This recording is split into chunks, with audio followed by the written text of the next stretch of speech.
Sayang, di hari yang mulia ini, ku mohon keampunan. Assalamualaikum warahmatullahi ta'ala wabarakatuh. Hari Jumaat pukul 4 pagi ni sekarang ni kan.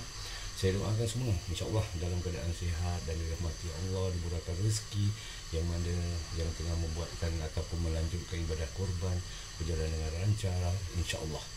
Okey, so bila duduk-duduk boring ni saya pun nak share sikit lah. Kalau duduk kat dapur berbual seorang macam tak ada geng, jadi awak teman saya lah. Okey, so kat sini saya ada potong roti ni.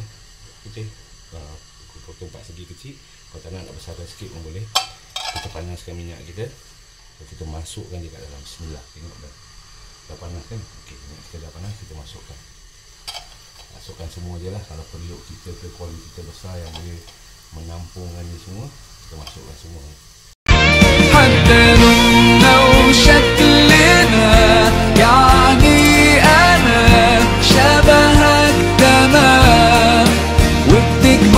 حاجات حلوة أكيد يلا نمد الإيد من غير كلام أجمل الأوقات بتيجي عالبال يبقى الحمل جبال ننساه أوام أنت وأنا. Kalau tak nak potong macam apa, pengsi sikit pun boleh, terpulang. Tak paksa, tak suruh macam mana pun kita ikut selera masing-masing lah. Okey, ni adalah coklat apa nama dia, ni dia. Bukan nak promote tapi yang betul ni kan, saya menakkan dia lah.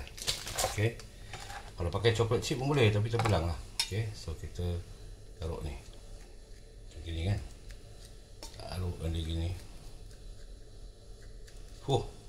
kan, lepas tu dan seterusnya.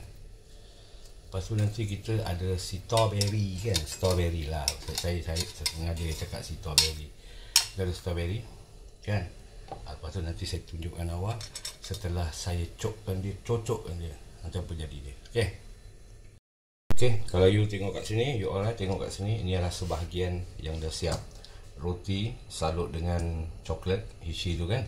Sapu macam butter, setengah strawberry, nak taruh pisang boleh, nak taruh apa, terpulang, tak jadi masalah. Okay, so the last yang kita nak buat adalah krim. Okay, taruhlah seberapa banyak yang awak suka, atau awak tak suka terpulang. Okay, kalau nak taruh lebih boleh, tak nak taruh lebih pun boleh. Okay, so inilah dessert pada hari ini. Saya tambah sikit pasal saya suka makan ni krim banyak. Okay, so inilah dessert pada hari ini di pagi raya ni, ataupun pagi raya lah ya. Okay, so selamat mencuba dan selamat hari raya. Saya doakan semua dalam keadaan sihat walafiat dan dirahmati Allah insya-Allah.